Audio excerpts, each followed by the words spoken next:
Hello! Welcome to Daddy's Dungeon. Once again, it's the third session of our D&D campaign. Let me bring in my players. Hello, players! Hello. Hello. Fallen, how are you? Very out of breath. I am But so good. sorry. No, you're not sorry. It's the thing at 5. I just. Cool. We're good. Let's give Jayden a second to catch his breath. Oh my god. I may or may not have just like. I was like, oh yeah, because they were giving out free Red Bulls at the thing at my school at UFE. So they were giving out free Red Bulls. So on the bus ride back, I looked at my bag and I went, oh, I have a Red Bull from there, and I proceeded just to You lucky heck. chug it. All right. Grem, how are So you I'm doing? good to go now. I Graham. want caffeine. What? I want caffeine. caffeine. You want caffeine? I normally don't drink Red Bulls, but have to make an exception when you need to go. Oh, yeah.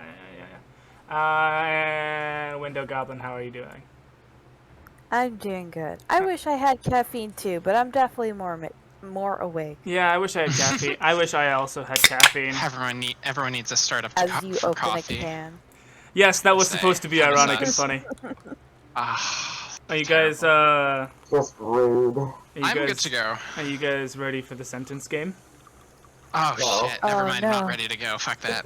God damn it. You know what? I'm gonna ask for at least one. Yeah. Well, let's see. Let's do this. At least one, okay? The order is Window, Jaded, Grem. I'm first. Yeah. Then it's Window, Jayden, and then Grem. All right. Okay. All right. Here we go. Can You. Become.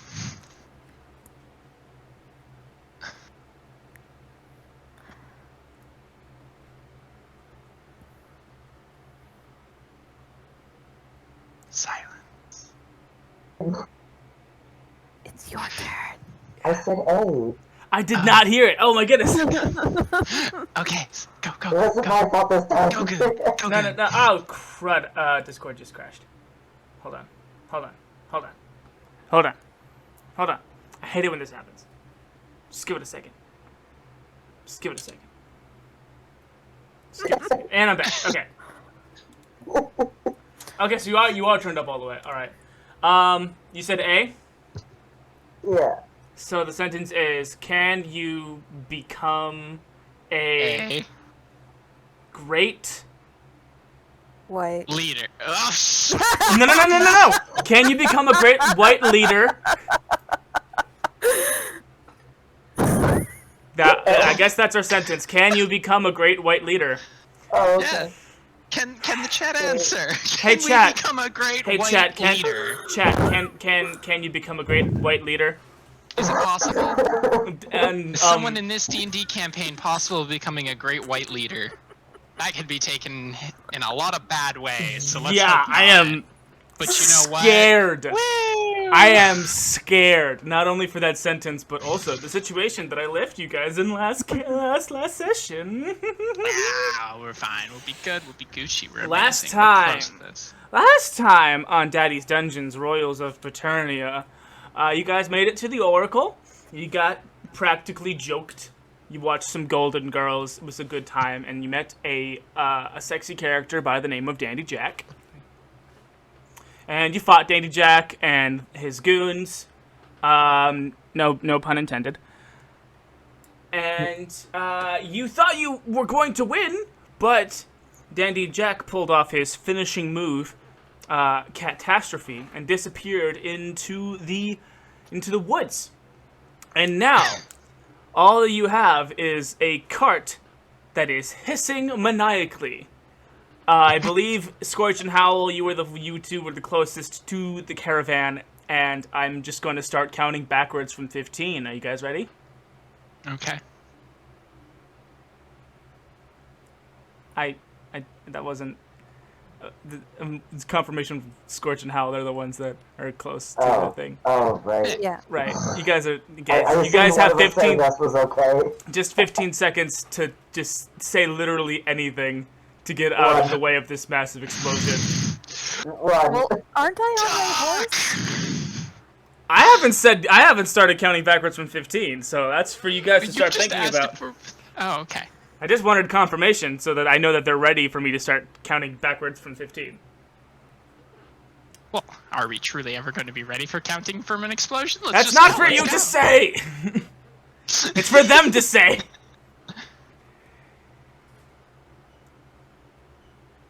I mean, I'm ready. There you go, there's one. Yes, I thought 15, 14, I 13, levitate. 12, 11, I just turned the fuck 10, around and head the other way. 9, 8, 7, 6, 5, 4, 3, They both run. 2, 1. Grem, could do you have levitate? Yeah, It's an air genasi thing. Cool. Could you read the specifics of that ability? Maybe. Oh, there we go. Yeah, go for it.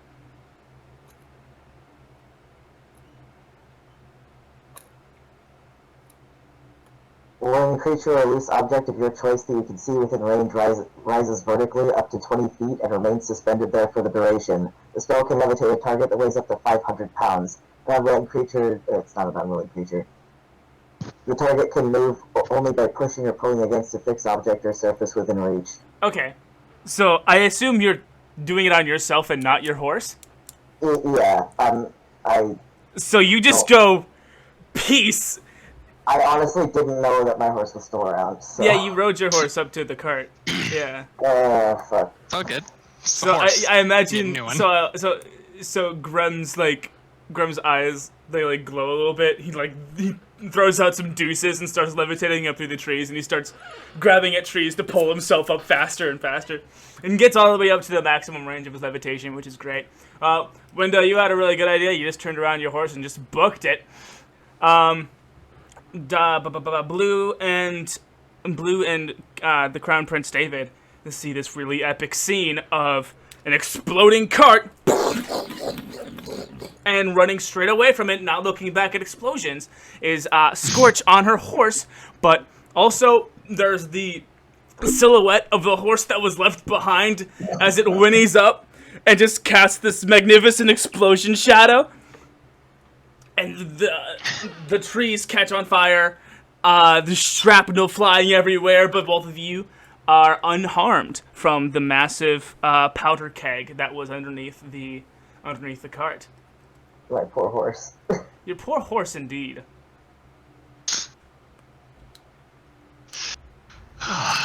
Everyone all good? David's looking around. Howle, where are you? Howle? Howle? Up? Oh! Huh. When could you do that? Always. I've never seen you levitate. I'm actually upset that I've never known this about you before. Maybe I didn't want you to know. Well, what about your horse? Yeah. Father's going to be very disappointed in you. I know. Sucks it didn't have levitate. That does suck that horse didn't have levitate. Do you hear yourself? He's looking at Blue. Just say it. I'm glad that everyone's fine. Howle, come get down here. Yeah. Okay. So Howle slowly makes their way down through the trees, and just now standing while everyone else is still on horseback. But everyone takes a second and they hear a buzzing sound, like the sound of the beat of dragonflies' wings, and it's a vzz, and it gets louder and louder, and then after a second you hear this sound.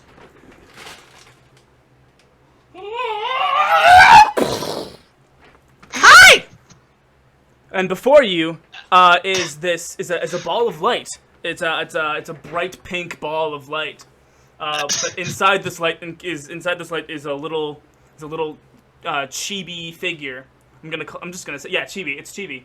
A little chibi figure with pink hair, white skin, no clothes, little wings. Hi! Hi! What Hello? are you? What am I? I'm a pixie. Hi!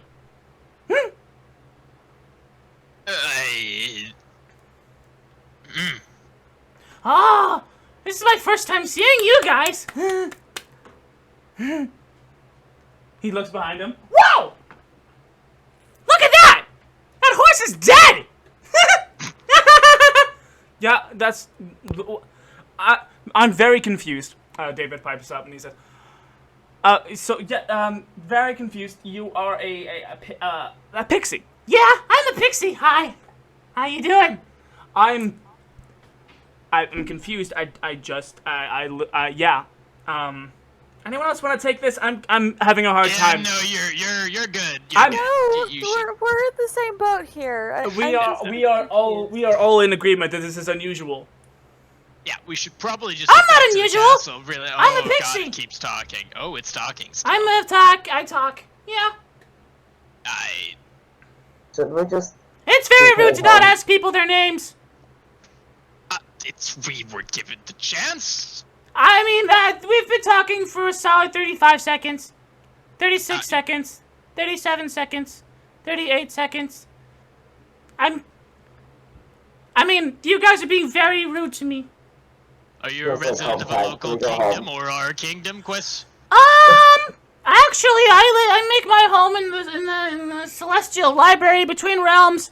That's kind of weird that you asked where I live and not my name. We're the Royals of Paternia. I don't. Oh, I know. I know who you guys are. Oh, then there you go. We don't care to know. We need to be going. In fact. No! You can't progress throughout your story just yet. You've got some very important things to do, but first you need to know my name. Anyone else want to take this? I think I'd much rather go home right now. You're gonna go home. I'm not gonna stop you, but there's some important things that we need to do before we can. Before really you do it, you want what I have. You want what I have. Trust me. We You just want need what you have. Okay, you just need to know my name. I don't feel like we do. You guys are very rude. I mean, if our great prince would like to ask for your name. This guy's giving me a headache. His voice is too high pitched. Yeah. No one else? Howle? Horses. Don't remind me. Huh? I mean, maybe he got you a horse. Just ask for his name. He could probably give you one. I don't have a horse. I don't need another horse right now. I don't have a horse. I'm sorry. Wait, that's your horse? You're bad at horses. Oh my God. We've been in multiple near-death situations and we just want to go home. Oh. Well, it'll be what is your name? Oh my goodness, thank you for asking. I've been dying to tell you. My name is Mixie, the level up pixie. I'm here to tell you guys that you've leveled from level 1 to level 2. And the DM has asked me to come here from the Cosmic Celestial Library and to inform you guys that now's the time to open up your sheets and level you guys up. So go ahead and do that. What the hell does that mean? Yeah, okay. Yeah. Oh, don't worry. We found the gimmick, everyone. Don't worry. If this seems a little meta, I'll clear it up later. Excuse me. So you go into your sheets and level up your characters. Yeah, we'll get on that. Anyway, can you go now so we can get on to our stuff? After you level up, I need to showcase your new abilities. Okay, just give me a minute. And okay, I guess we're just gonna go. Wait, no, I'm gonna actually do that. God damn it. I don't understand the site. Help. For instance, There's a level up button, right? Yeah. Manage levels. Yeah, here we go. For instance, I see it. the Crown Prince has gained Action Surge. Level 2. Starting at level 2, you can push yourself beyond your normal limits for a moment. On your turn, you can make one additional action. Wow! Isn't that awesome? That is wonderful. What fantastic ability did you get, Mr. Big Blue. Lizard Man? Oh god. Blue has unlocked Reckless Attack. Starting at 2nd level, you can throw aside all concern for defense to attack with your fierce desperation. Wow! When you make your first attack action on your turn, you may decide to attack recklessly. Doing so means you gain advantage on melee attack rolls using strength this turn. What? But attack rolls against you have advantage until the end, till the start of your next turn. What? That is so cool! Wow! Oh, that makes you a barbarian! Yes. That's really cool. I'm a pixie. Also at level 2, I gain Danger Sense. You gain an uncanny sense of when things nearby aren't as they should be, giving you an edge when dodging away from danger.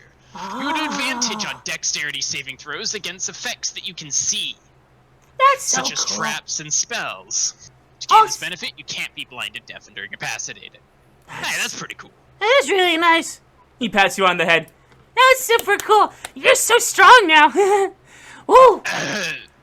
Ooh, you're red. I didn't notice that before. What did you get? Let me know. Please, let me know. Mixie's very curious. Skortch. Yeah, I've just tried to remember which ones that I wanted. Is it new spells? No, it's Eldritch Invocations. Ooh. Oof. I've heard you get quite a large list of choices. The options are almost limitless because warlocks are very customizable. This is very funny because I just finished watching Shield Hero like a couple days ago. I'm not sure if that's relevant at all. Well, I mean, am I unintentionally making a parallel to another product, to another IP? oh well, no, it's just it's the what the fuck is the genre called? Isekai? Thank you. It's like one of the big game isekai like tropes normally is that there's normally one person from the normal world where games are like a normal thing. But There's more than just me. Like, the entirety of the world is premised in the in Shield Hero, the entire world premise is that everyone actually believes it's real, but everything works like an MMO. So like everyone knows there's classes, there's level up systems, but it's all based around these legendary heroes. And stuff. I wonder if they have Shield Hero in the Cosmic Library Beyond Time. I've never seen it. All that really makes him special is that he's like a. Actually, there's not a lot that makes him special. I'm a little pixie, yippa-dippa-doo. Shaking my little pixie butt, doo-doo-doo-doo. Shaking my little pixie butt. Shaking my little pixie butt. This is why I picked the lifestyle of being a martial class. I don't have to choose any of my stuff, I just get all my shit. Little pixie butt. Shaking my little pixie butt. Shaking my pixie butt. Oh, and it did HP average, so I have 23 now. Okay, nice. Oh yeah. Mixie, the level up pixie's like dancing around while Skortch and Howle are looking at the Sword Art Online drop down menus. Shaking my little pixie butt, shaking my little pixie butt, because my friends are leveling up.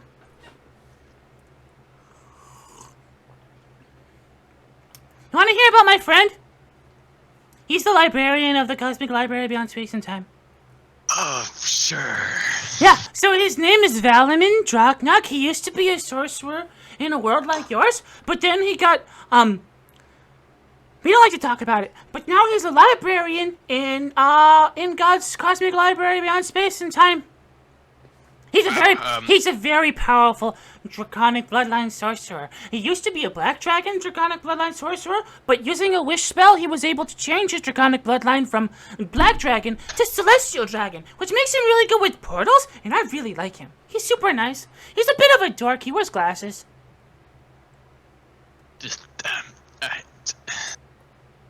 And there's other pixies like me in the cosmic library beyond space and time. Do we get to, like, choose which one comes talk to us next time? No, it's me! I was chosen! By God! God chose me! Ah, wonderful. Oh, but don't worry! Don't worry about all Mixie, the level up pixie. You seem great. I am great! Mixie the level up pixie has a lot of self-esteem! Mixie the level up pixie read all the self-help books. All of them! See that rock over there? That rock does not kindle joy. He picks it up and just yeets it with the force of 1,000 suns. It goes like shooting off, leaving those circles that means you break the sound barrier. And it just shoots off and there's a ding in the sky. That's the power that Mixie holds. Oh. Be sure that you always kindle joy. Always kindle joy. Hey, you're not really kindling a lot of joy right now with that attitude. Let's tail that back. Tail that back. Oh, you're right. Let's dance. Ah. God. Yeah. Skortch, Howle, please tell me you're making some progress. Yeah, I've got my stuff. Ooh. You, the breezy one. Are you ready? Almost. Okay. Just let me know. Let me know. Let me know. Let me know. How many spells do we get again? Huh? I don't remember how many spells I'm supposed to get. It's D&D Beyond will tell you. Yeah. Yep. Non-spells. It's spelled. It's I've got this, we're fine. I believe in you. Also, you all can take long rests. I don't care. Okay. Oh. When Mixie the level up pixie comes, time kinda goes a little wobbly. Because I'm from the magical library beyond space and time. That seems really convenient. Oh yeah! Mixie the level up pixie is extremely convenient. Oh, I can see. I feel so much stronger already, and Yeah. well rested, and oh god. You guys got your butt Okay, I got it. handed to. Are you ready? Yes. Oh boy! Oh boy! Oh boy! Mixie the level up pixie wants to hear all about Howle, the breezy warlock. What you get? Keeps cutting me off. So it shows Eldritch Mind and Mask of Many Faces Oh. as my Eldritch invocations. Ah. You're sneaky. You're a sneaky one. One person as my spell. Oh. Is that it? You got anything else? I think so. I don't see anything else on here. Oh. Mask of Many Faces is that super cool one. I've seen a lot of warlocks use that. That's the one where you Let you- can make a lot of faces.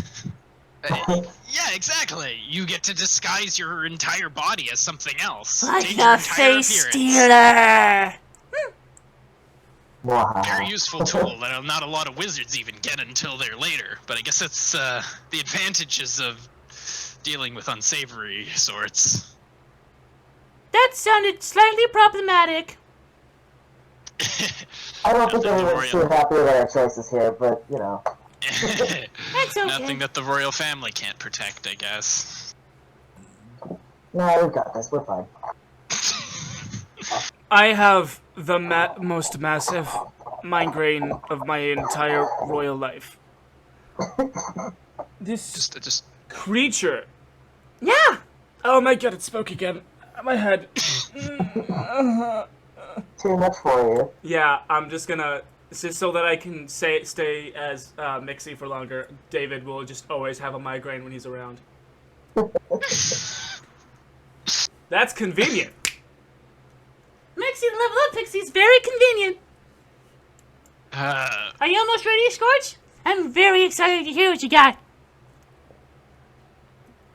Yeah, I'm just deciding what spell I want because it doesn't allow me to take the Hexblade spells even though you bought Hexblade. I don't see anything about the tome, the Pact of the Tome either. That's not until level 3.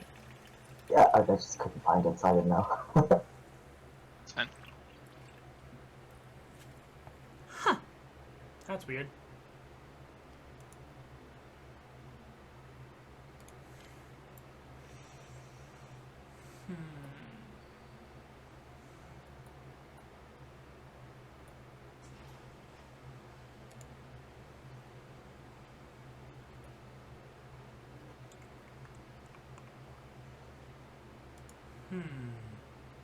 I'm going in.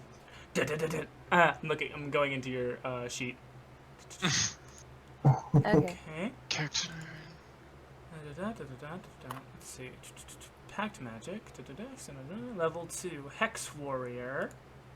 Super cool. Eldritch Invocation. Eldritch Spear. Lance of Lethargy. Very useful. Yeah, I thought combining the two, it could keep someone at a distance for a very long time. That is a very smart thing to do.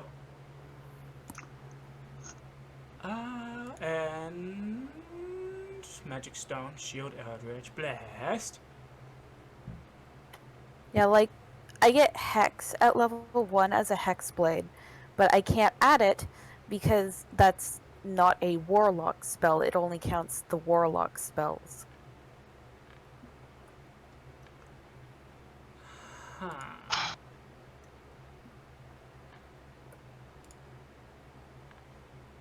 That is wow. Well, wait. Then it should be automatic. Then it should already be on your sheet.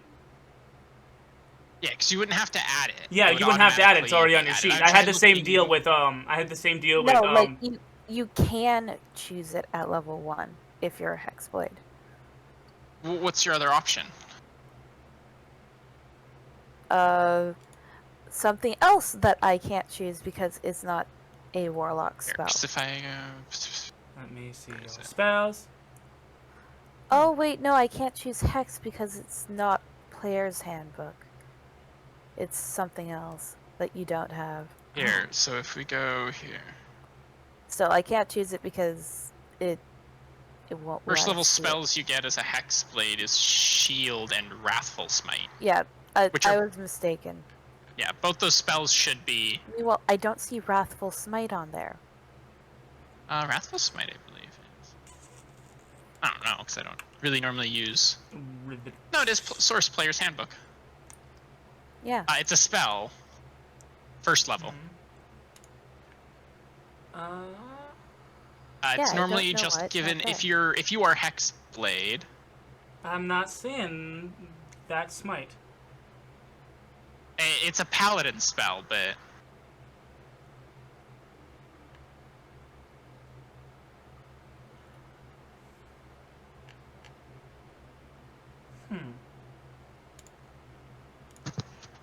here, if we got Hexblade, medium armor and shields, Hexblade's Curse is an ability you get. At first level, you gain the ability to place a baleful curse on someone. As a bonus action, you choose one creature you can see within 30 blah blah blah blah.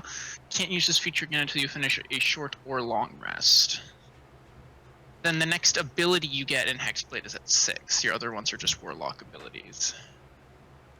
What do you get under, where's my Warlock? Warlock 5e, Warlock 5th edition. There we go. There, I'm done now. Warlock at level 2, you get your Eldritch Evocations. You get one more spell you get to know from your list, and you get a second spell slot, and it's still first level. So you have 2 spell slots now. Branding Smite and Blur I'm seeing here. Oh wait, those are Hexblade. Never mind. Forget what I said.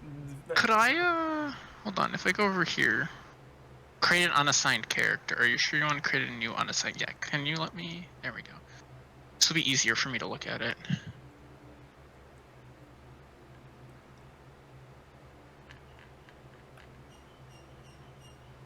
Optional class features, allow or restrict optional class features, yes. Advanced types, milestones, hit point type, fixed. Allow or restricts the use of basic rule prerequisites for the character. Allow level scaling spells, low dosing spells with highest spell slot.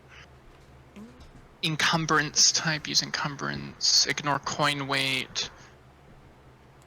Ability modifiers on top. Character privacy is at public. Okay, go to next. Choose a race. Let's just make your character Zira Fire Ganache. Okay, cool. Next. You are a Warlock. Add class. You're setting this character to level 2. You get 2 Eldritch Evocations, which you get to pick from your 2 options. Which 2 Eldritch Evocations did you end up going with, Skortch? Let me bring them back up. Eldritch Spear and Lance of Lethargy. Oh, you went right up on that.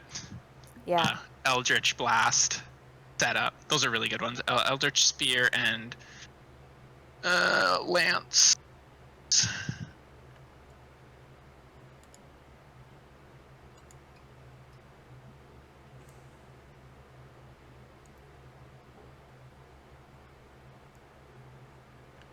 Wait, what was your other one? Which other one? Oh, sorry. You had Eldritch Spear, and what was the other one? Lethargy. Yeah. Weird. I see it there. Oh, because I have to pick the derp. Proficiencies don't matter. Otherworldly Patron.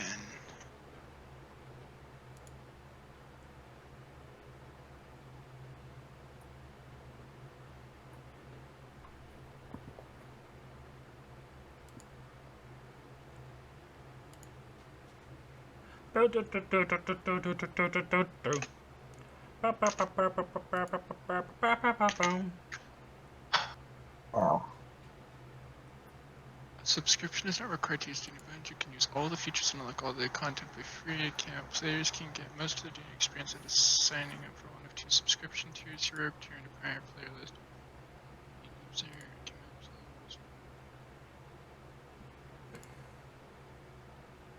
Can DMs share paid content? D&D Beyond is a great resource for either players and tools. To use this method, one person in the campaign must at least have master tier subscription on D&D Beyond. This person can be the dungeon master, but they don't have to be. Any player can contribute the subscription. Oh, okay. So that would be the problem and why we're running into. So if I go over to D&D Beyond, I go over to my account. Wait, you have a master tier subscription? Do you? I do not. Okay, that's what I'm looking at right now. So if I go over to where would it be? Marketplace? Question mark. I guess I would have to buy all the books. That to be the case. Well, actually, no. Hold on. If I go to where the heck is Marketplace? Take me to the Marketplace subscriptions.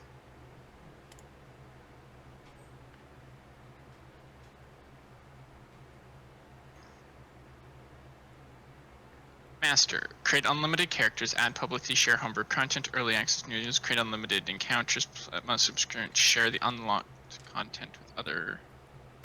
No, so I'd still have to buy all the books. Pace. Expensive. If I do Yeah, annually, paywalls. that's 50. Right on the money, Smokey DeBlaze. Yeah, right? Freaking Well, paywalls. that's the point. There was always the one downside of using D&D Beyond in particular, but it's one of those things. If I go over to, where is it? D&D subscriptions.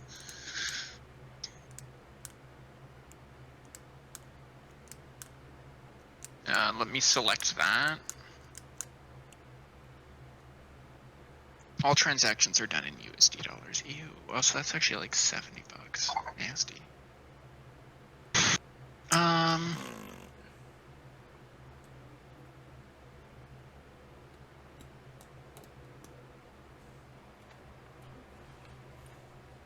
I mean, here, if I go over to Twitch.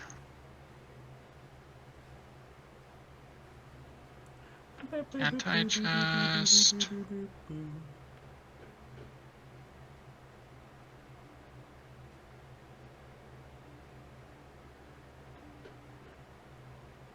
Let's go to the Goon Daddy page. Oh, yeah. Oh, it's Goon Daddy.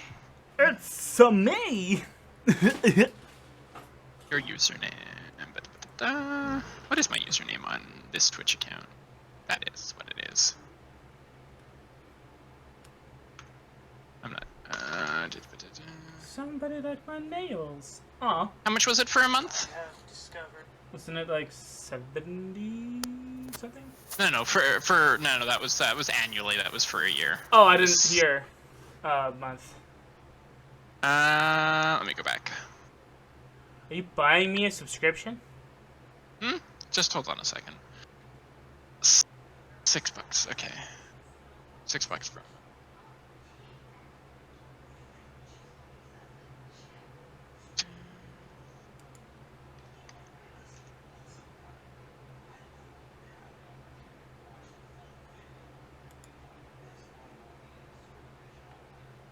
Put that in.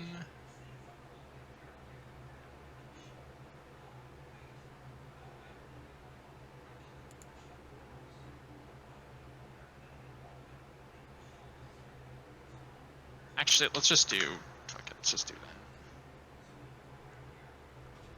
that. I'm lost. Mixie thinks we lost the plot a little. Want some? It's like holding out a weird cup of like liquid that sometimes appears also solid. Oh. Yeah. That's terrible. Well, it's sustenance from the library from beyond space and time. So like. Oh, it must taste delicious then. Howell, you should totally try it. I would definitely not, deny an offering from a celestial entity. I'm not celestial. I'm a pixie. You say that you wouldn't, but I certainly will.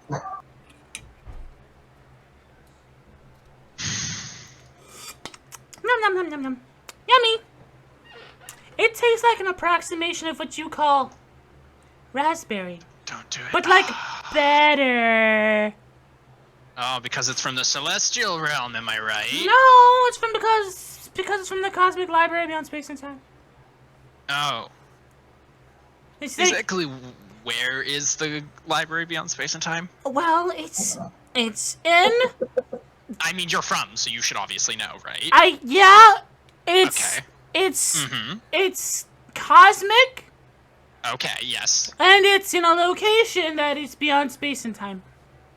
So if you stretch space so you have and you no clue where stretch it is. time as long as you possibly can until time and space are a disk, you go straight up about another time and space long, and you'll find it.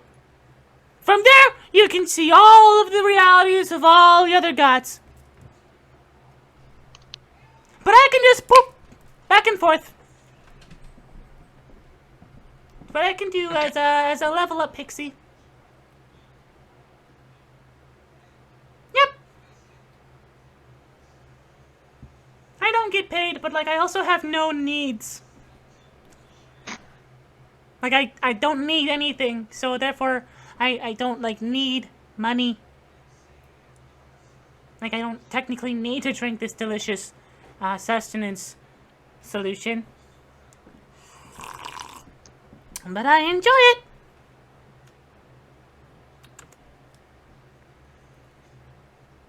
It's very nice. It's a nice day out here in the woods. I like nature. I don't get to see it very often. Sounds like a raw deal to me. Well, my reward is watching heroes grow up. In a way, all the heroes that I get to watch are like my children. You're all my little babies. Okay. Can we unsubscribe from being that? I'm sorry? Can we unsubscribe from being your little babies? No! I mean, you could die. Ah, fun. Yeah. But then technically you still could, continue your adventure, but not on this material plane. You could go to Mount Celestia, or the Nine Hells, or the Abyss. So you probably it all depends. It all depends on what God wants. So I don't know if that will be a good coverage for 2 months, but at least for this month, I actually just donated you $12 on Twitch. You trucker. I thought you were doing that. Hold on. Yes. I think I did it right. I don't know. I normally don't Twitch that. Donate, but yeah. Proceed. It would do no good if I ended up buying the subscription, because I don't have any of the books on D&D Beyond. And you ended up already, spending the money on the books. So that always explained why whenever you went to people's sheets, you could see the alternate options on their sheet, but they couldn't. Because you did end up buying the things, but for... I did end up buying the individual content, yes. Yeah. So now this will let you share with everyone in your campaign all the books that you purchased. An extra step. Oh. Okay, payment complete. Everyone, refresh your junk. So yeah, should be good now. And now that we have that we always every session's got to have a little bit of complication on it. You know what? I was nervous because I only have roleplay beats planned out. I don't think I have any combat planned out for this session. So I was worried that you guys, being the way that you are, would. I'm glad we're getting a little bit of padding. It's not the most fun thing to watch, but I get to do this voice for longer. And everyone gets to have an absolute migraine, just like the prince. You get to feel it. It's actually the new step in Twitch streaming. You get to feel the pain. Enable content sharing. Confirm. Yeah. So you probably. Cool. Content management. Cool. Share all. Share all. There we go. I have. Yeah, okay, so now your content sharing enabled. Yeah, there you go. Cool. It says it on the campaign The only source now. Listen, the only source book I have is Enberon. Yeah. Enberon? I don't know. So now if I go over to where is it? This character. Fire Genasi. Side. Yes. Character build. There we go. Yeah, Hexblade's there now. So you can go to other worldly patrons, select Textblade.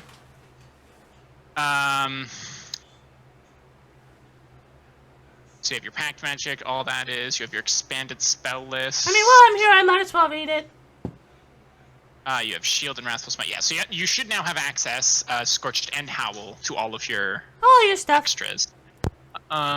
Including extra, if there is. I don't think there was. No, there wasn't. Okay. Actually, no, it looks like a couple new ones. There should also be a couple new evocations. Invocations. Okay, added I'll into the list. Too. I think I see a couple there that look not when I looked last. There's so many. There we go, and there's the lance.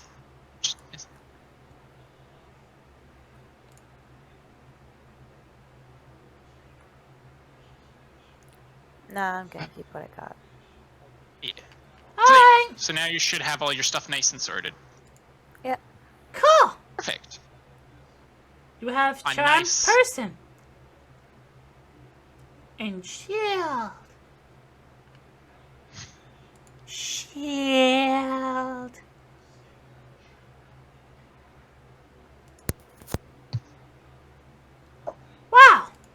Wait, are we actually set? I think we're all good now. Yes. Seems Okay. like. Amazing. Wow, we Gotta close all these Warlock tabs. all of the Warlock tabs. There we go. All of them. Okay, so we're done here. You can You guys go are all now. leveled up. Whoopee! And he sends out sparks all over the place. Whoa, whoa, whoa, whoa, Jesus whoa, whoa, Christ. whoa, whoa, whoa. Oh, I my guess it's time for me to go. Oh, Yes. there's oh, one more no. thing I should probably mention before I leave. Ah, you have to stay longer. Yes. Well, wait. Well, I'm still here, so you guys can still be meta. Have any of you read Marvel Comics? Specifically X-Men?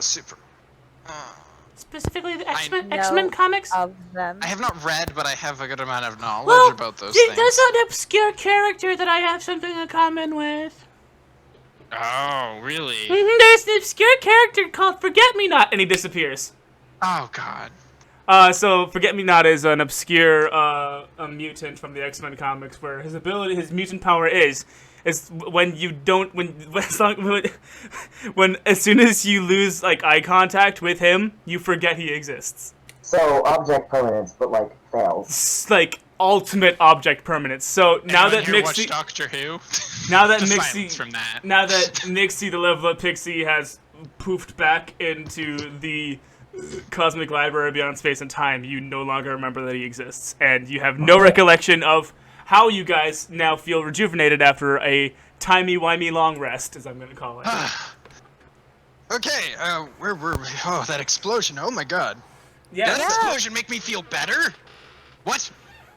Now that you mention it, I also feel very spry. Yeah, you're not the only one. Wait, do explosions heal me? Is that a thing? No, Let's not talk that about is it. not a thing. Yeah. That is not a... Maybe it actually was a catastrophe for him that it went so wrong. Oh. And made us feel better. Yeah, anyone see where he went? Did he just go? Honestly, the fact that he's out of our hair, I think, is probably for the best. Let's Probably head just back. get back quickly a report on this. Pretty sure the family's probably wondering where we are. I mean, we're not that far behind. Yeah, you guys head off. And are you guys gonna look closely at the wreckage of the horse and also the cart? I'm gonna go near my poor horse. Oh, You gonna search your horse? Howle, did you want to ride back?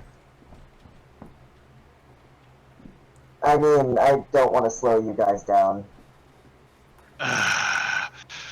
Then Get you better on hop the on. horse when you're done, then. If you don't want to slow You'll us be down, you slowing might us as well hop down.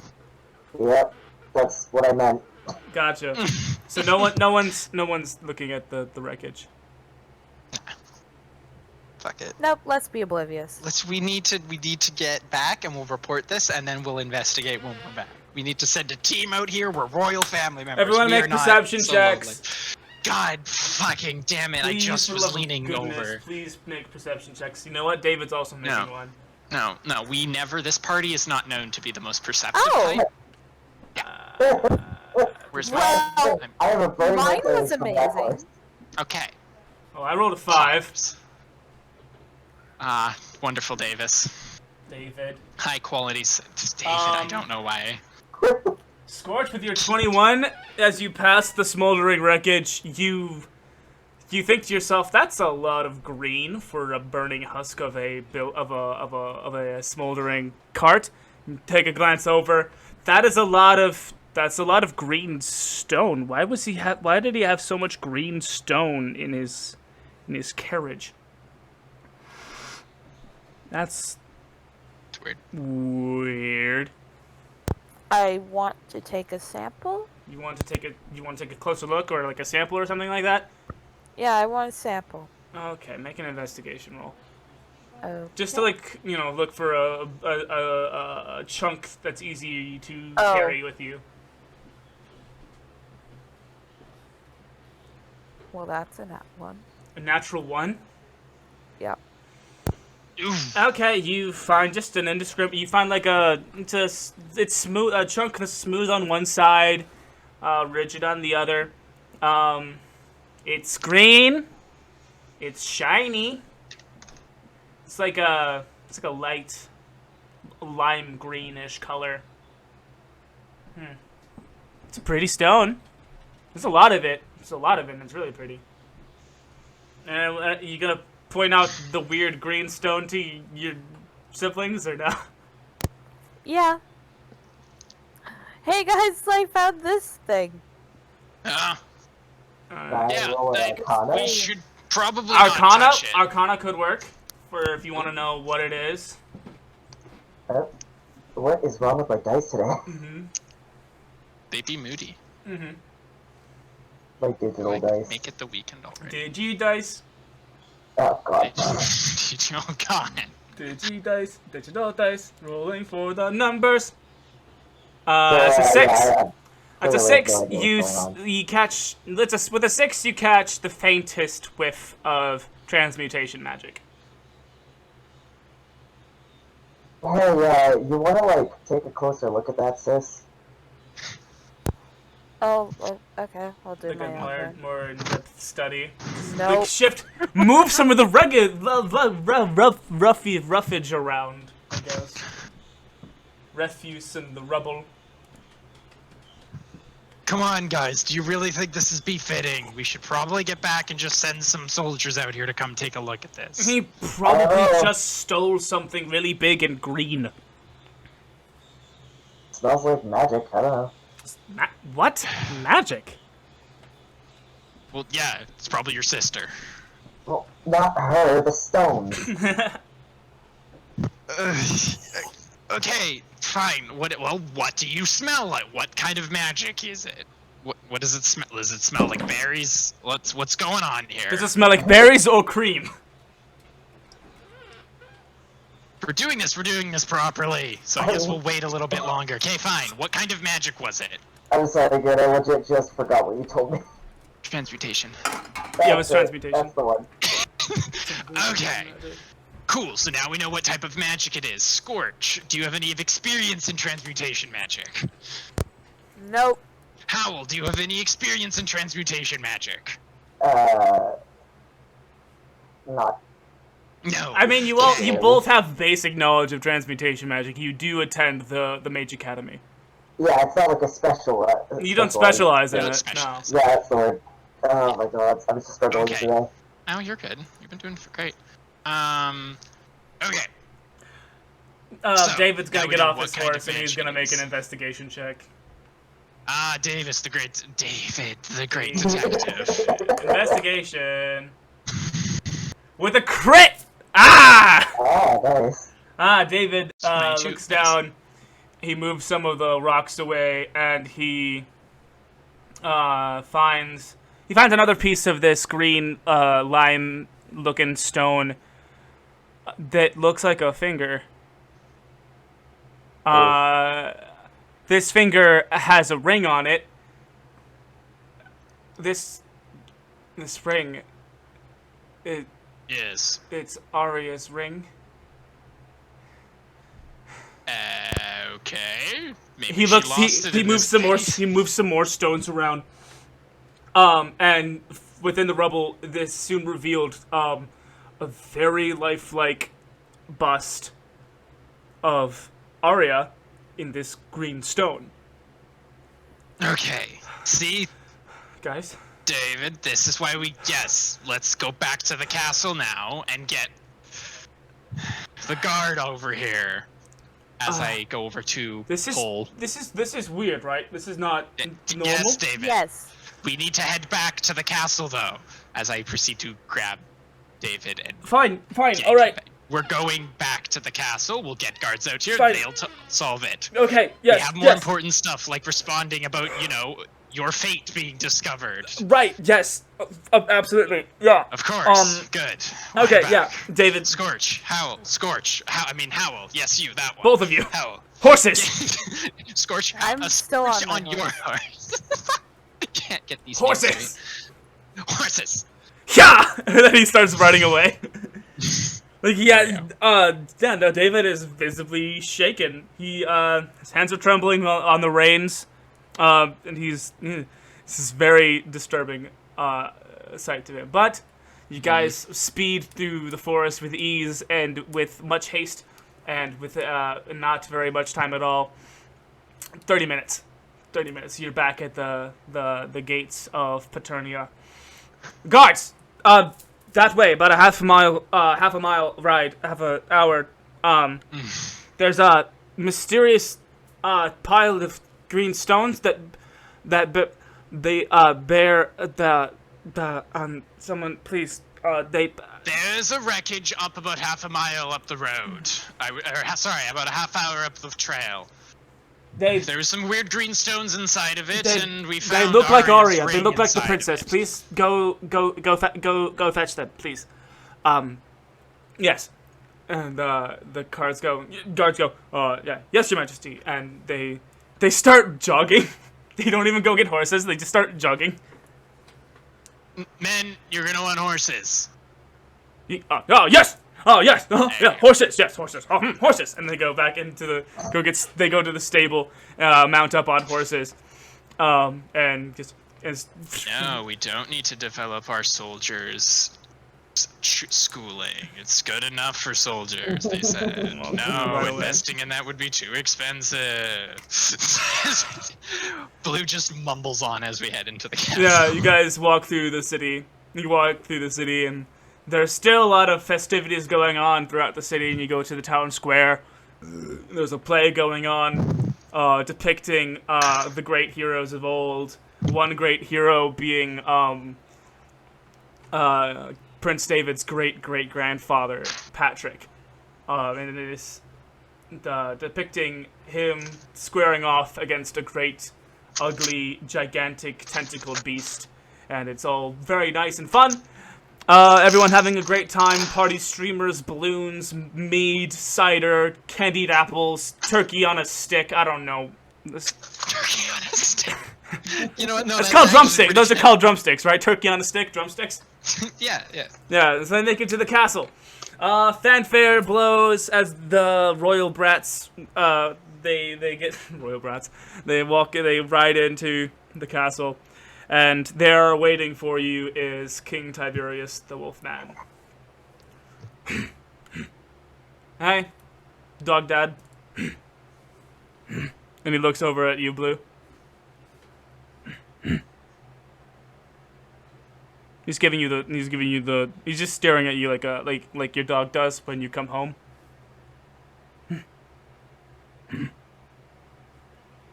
That was it. Blue, I'm talking to you. Blue. Oh, sorry. My internet cut out there for a moment. Okay. Blue, how did it go? Wonderful. The old lady foretold his future, involving 5 great beasts. 5? Him riding upon. Yes. He calls over a messenger and he whispers something into his. 5. Yes, 5 great beasts. He will be riding upon one of them. Only one of them? We had a few complications on the trip there. Some bandits stopped us. We dealt with them swiftly, though, and on the way back, we ran into a cat folk. A cat? Yes, there was a cat folk. And he starts sprinting the way you guys came from. He heard cat and he's gone. Off he goes. Maybe we could have just not mentioned that part. God damn it. Okay, anyway, we should probably go tell the Where's rest. my boy? It's King David. He's coming down in his full regalia, and he's got his manservants flanking him. There's my boy! How did it go? Where's Tiberius? Where do you run off to? Cat. There was a cat? There was a cat folk person, and I didn't think. What's the matter, boy? You look scared. David, his hands have not stopped trembling the entire time. He is visibly very worried. There's definitely something weighing very heavily on his mind. His lips are quivering, his chin hasn't stopped shaking in time with his hands. There is something deeply troubling, and he is very not okay. But it is your duty, Blue. You feel a sense of responsibility to keep the peace and not to worry any more people. Yes, could we go talk privately, my lord? Oh, yes, come inside, come inside, come inside. I'll have Will and Grace make you... What do you want, sandwiches? What sandwiches? Sandwiches again. You guys, you twins want sandwiches? Sure. Yeah. All right. Yeah. Will and Grace! Will and Grace comes... I heard... I got really good deer ears, my lord. I got you. I got your sandwiches. And he trots away. Trot. You guys convene once. You guys go into the castle, dismount from your horses. Everything's fine. David is still very visibly worried about everything.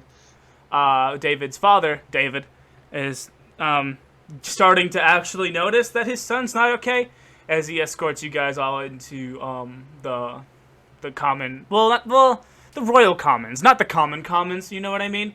This is where the family goes to escape from the riffraff and not have to deal with them in the common commons, the royal commons. It's a big fireplace room with really nice furniture, nice rugs, pillows.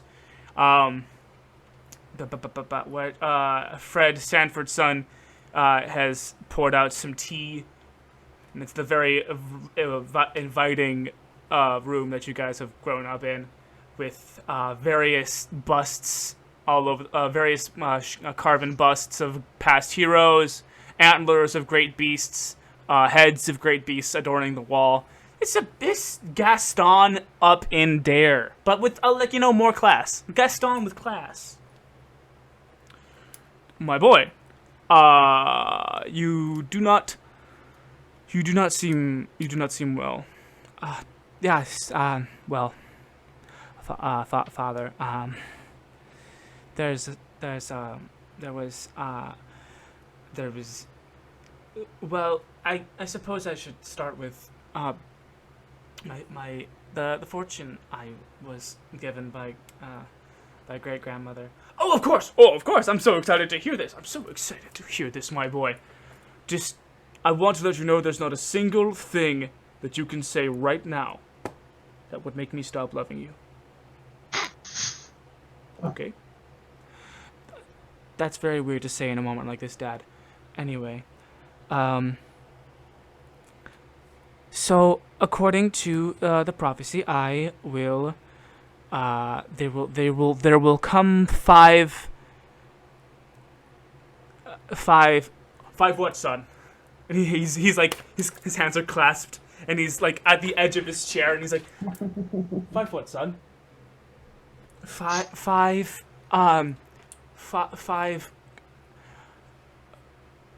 great beasts. 5 great beasts. Wow. And I thought conquering 2 great beasts for my fortune would be quite a daunting task. And those, as you know, yes, I know, as you know, those 2 great beasts ended up being my wife and my husband, my son. This is great news. Oh, I am so happy for you. As they say, the more the merrier. So you will have a very big, happy household, won't you, my boy? Yes, you will. I suppose, father, except, excluding yourself, when has a king ever had more than one partner? Oh no, he's starting this.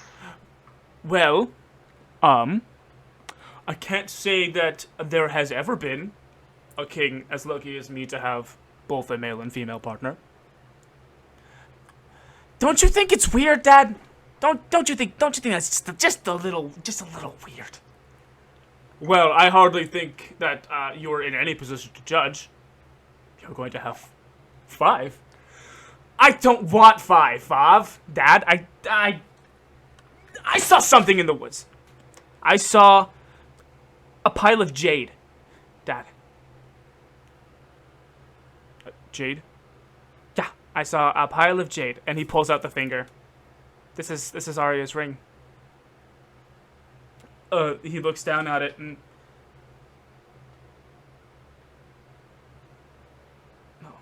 No. This can't be. No. Dad. Where's Mom? Frederick. Yes, my lord. Go get the queen. Go get the queen.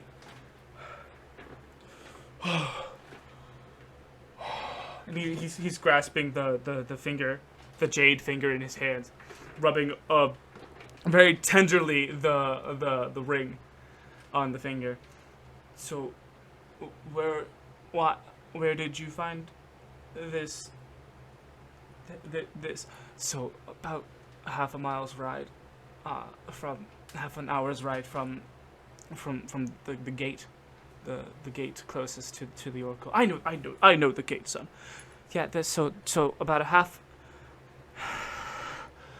I already sent some guards up there, my lord. Go investigate. Someone else, please, for the love of goodness, please. Someone. Listen, it might be a good idea to get somebody over there who knows transmutation magic. Oh. Apparently these stones were covered in it. It's, I think this is a conversation best left to, your mother. Not very long after the guards come that you sent, to get, they come with a large bag full of jade fragments and shards, and the bust that David recognized. And nearly instantaneously, the queen is there,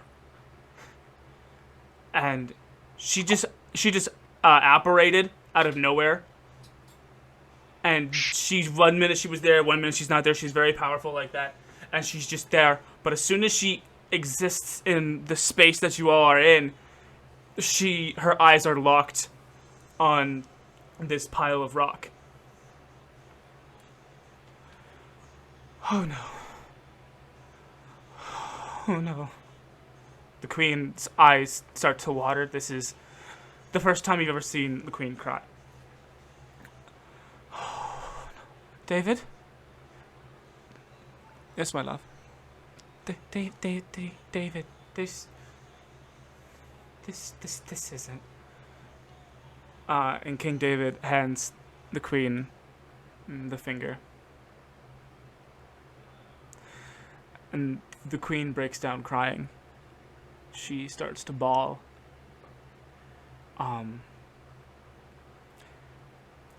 David starts to cry, and so does David. Both of the Davids. I should have been more specific, but all three of them are crying. They have broken down, crying in front of this pile of jade rubble.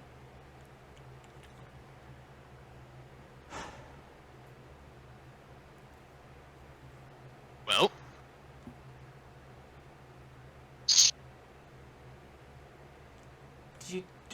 you don't understand, do you, Blue? David says. King David says. King David. You could explain furthermore what you believe has happened here. Yes. There's no belief about it. Arya's dead. How so? This is a pile of rock, transmuting permanently human into human flesh. Not flesh. Human. Elf. Elf flesh into... He puts his hands on both of your shoulders. Yes, as he still stands regally. A long... You know what? Long time ago. Before humans, and I assume dragon people, walked the earth, there were dwarves and there were elves. And they had feuds. Long-standing grudges that have faded into obscurity to this day. But one of the long-lasting effects of this feud is a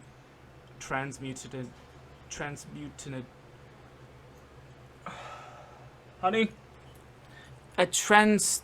transmutation curse.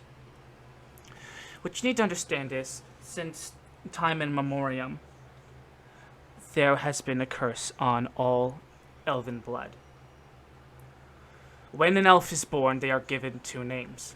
A true name, and a name to protect them from the true name.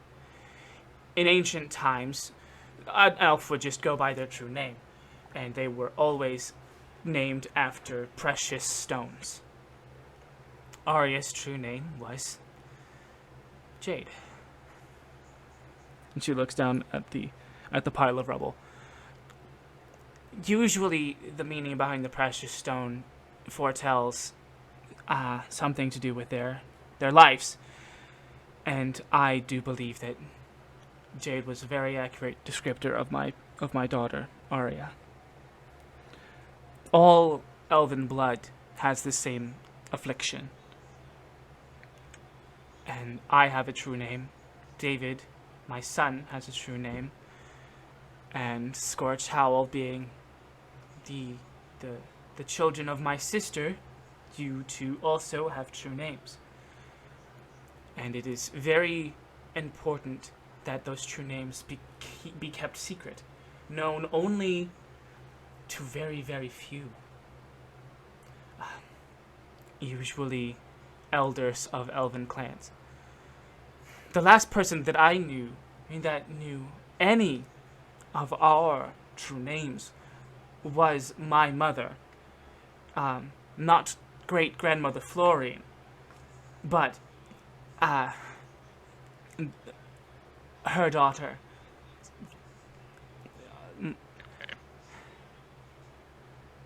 So,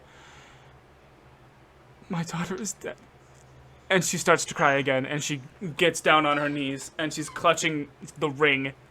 She's clutching the ring and the jade finger in her hand so tightly. Her knuckles are wider than they usually are. Her tears streak down her face and run down everywhere. She's just a hot mess. David, her son, Crown Prince David, he puts his hand on his mother's shoulder and also continues to cry. I swear, he says, I swear to find out who did this. I know who did this. We have a feeling we know who did this. We know who did this. To attack us. Okay. We know who did this, he says. I swear on my life, I will behead Dandy Jack. I'm sorry, his name is King David says, his name is Dandy Jack. I'm sorry, I listen, yes. Nemesises are a very big king prince deal, and I just want to make sure that you're choosing the right nemesis. This guy's name is Dandy Jack. Father. Dandy Jack did this. Oh. But his name is Dandy... Father! And he slaps him right across the face. Fine. Dandy Jack it is. Dandy Jack is the name of your nemesis. Can I have a moment? Yeah. I want to step back, and I want to try to connect to my patron. I want to ask them... speak to the Great Old One. Which is, it's very easy. Listen, as long as you're within the castle walls, you can literally talk to him whenever. Amazing. To them. I want to know if there's anything we can do. So, you steal yourself away to a corner. Is there any... Are you doing any action to, like keep attention off of yourself? Do you pretend like you're also crying? Do you look at a book or something? Howell's normal method of grieving is to be on his own, so this wouldn't be abnormal. So I imagine Howle steps away and he then pulls that the scarf that they have around his neck, pulls it up higher, just kind of brings himself to a corner. The effervescent wind that that encircles you grows a bit cloudier, just slightly, just a bit cloudier as you tap into the essence of your eldritch patron. And in the deep recesses of your mind, you can feel a tentacle in your mind as it comes forth in your mind, and within your mind, you shake its hand, and you maintain a grip on this mind tentacle, I'm going to call it, I guess. Hello, my savior. It's good to see you're back. Oh, wait, this is the first time that we're talking since the deal has been officially struck. Your mind hand is very soft, my friend. What can I do for you? I want to know if there's anything we can do For the princess? Yes. No, there's no thing. There's nothing you can do except cherish her memory. I have many memories of being free, many memories of being slain. Memories are all we are in the end. All you can do for her now is cherish her memory, for she is now dead. But I can tell you that the residue that she has on this world is very powerful. Very powerful indeed. She was a very learned girl. I watched her for very long. A very learned girl.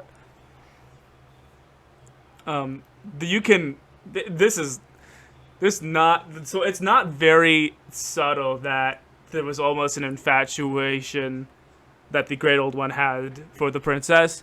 This is creepy. You feel creeped out hearing this.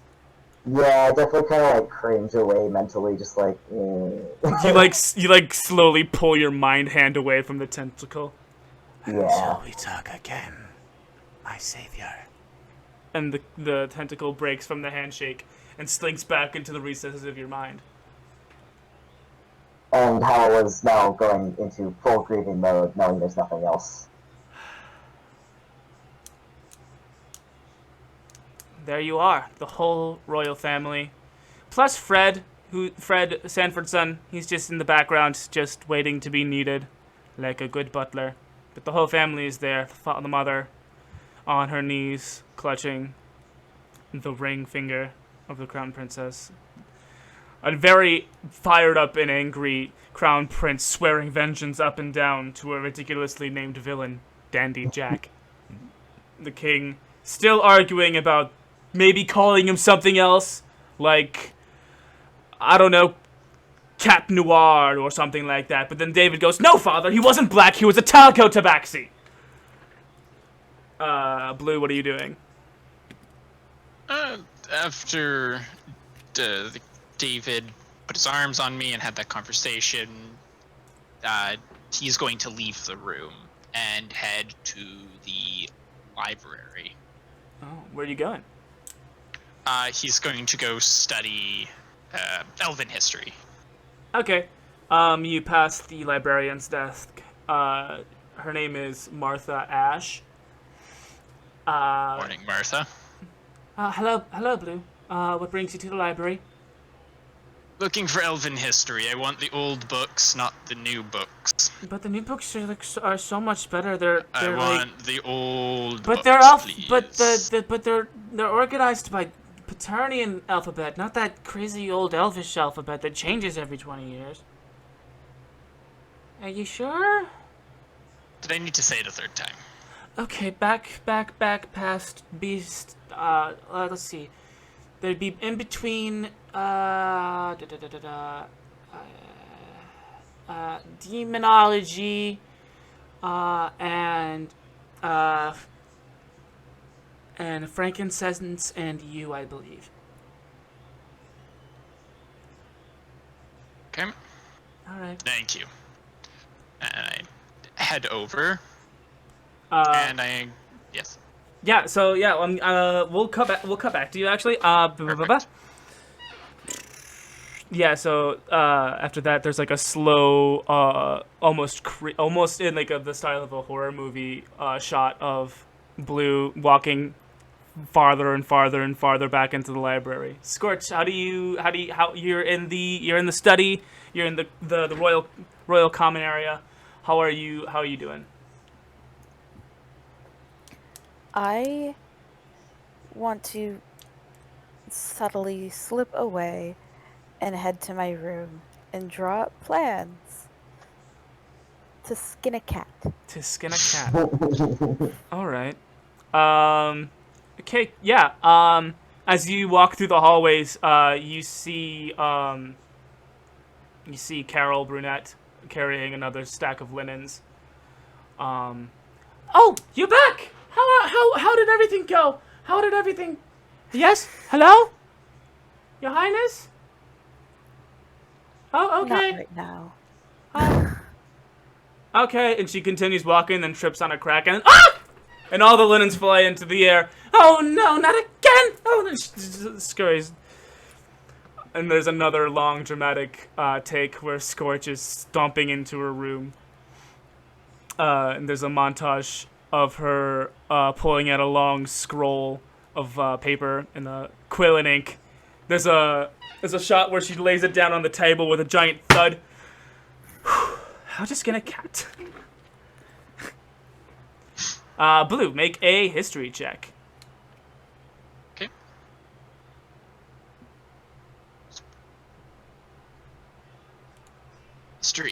History, baby. History. Elvish books are just very confusing in general, so this will be how well you are able to understand the. Okay. That would be a 10. Yeah. How is this? Okay. So you glean. What question are you exactly looking for the answer to? And they're all written in Elvish, right? Well, they're old Elvish. Yes, but I just okay. It's like, it's not. It's more okay. So it's not Shakespearean Elvish. It's Beowulf Elvish. Which is like, so Beowulf is like almost not readable today by our common English standards. It has been translated to common English or modern English or whatever. So this is still difficult. But yeah, what question are you specifically trying to answer? Well, right now I was just looking for the books to figure out what kind of what they were exactly written as. With that information, I am going to go ask the librarian again if she knows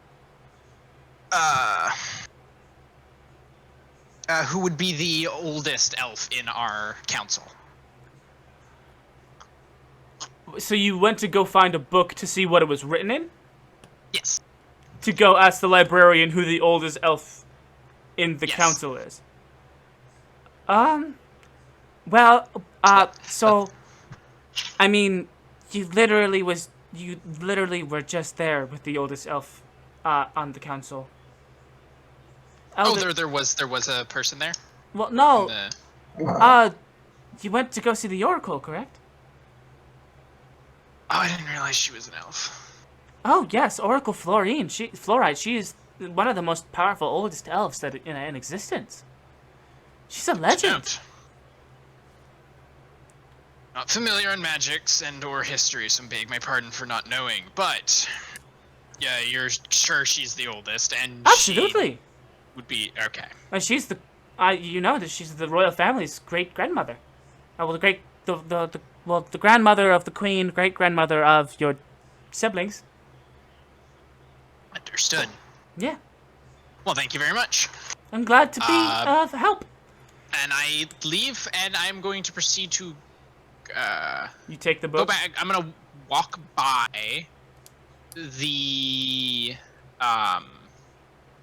room where everyone was at and see if how many are still left in there. The library. So the path you take from the library passes the royal commons, And further down that same hall are the royal bedchambers of the royal children. So you see, still swearing up and down with his father is David, and David. The queen has stopped crying. She's looking sullenly at the continued pile of rubble. She's actually also she's having Fred Sanfordson dictate plans to maybe reconstruct it and to make a monument in honor of the fallen princess. Howle is in a corner by themselves, looking sad. You don't see Skortch. Okay. Then I'm going to sneak away and grab a horse and head back to the Oracle's place, taking the same route we did to get there. And I will be disappearing for the next bit till I get there. I have some questions for her. Alright. How will Skortch? Do you guys want to do anything? I want to go into town the next day, and... Actually, I'm gonna try to keep everything in the same day, sorry. Okay. Yeah, we're no next day nonsense. Actually, You guys still have... That will be actually good. Sorry, I actually would then like to... It's noticing that Skortch is not in the room. I presume she went back to her room, so I'm going to head to Skorch's room. Okay, cool. Yeah, we're gonna keep the rest of the session within this day because there's something that I want. There's a gigantic plot thing that's gonna happen at sundown. The sun is still in the sky. You guys still have... There's still... Blu Moon, you know this. There's still the great dinner where the prince is supposed to tell his fortune to all of the dignitaries and the yada yada yada. So you find Skortch in her room drawing, like... what's that circle called? That Da Vinci or somebody drew with the man inside? Ooh, It's like the perfect man, but like instead of a man, it's Dandy Jack, and he's got knives in him. And so that's what you find, Skorch, all fired up. I'm sorry? I was trying to look it up, and I think it's just called Anatomy of Man. Yes. Well, we all know what it is. We all get the reference. Vitruvian Man. Man. So this is the Vitruvian impaled Jack. yes, I like this. The Vitruvian impaled Jack. So yeah, Blue, you find Skorch all fired up, drawing knives in Dandy Jack's Vitruvian figure. See, you're handling the sorrow well. Oh yes, I'm handling it very well. I'm going into town right now. For what? Oh, I just wanted more information. About Dandy Jack? Maybe. Don't need to be so secretive around us. I may not be your brother, but I know you have a temper. Those flames aren't for nothing. I was also going to leave town, probably, to go get some information. Oh, I hope not. Behind you is Will and Grace. Dinner's almost ready. I worked really hard on it.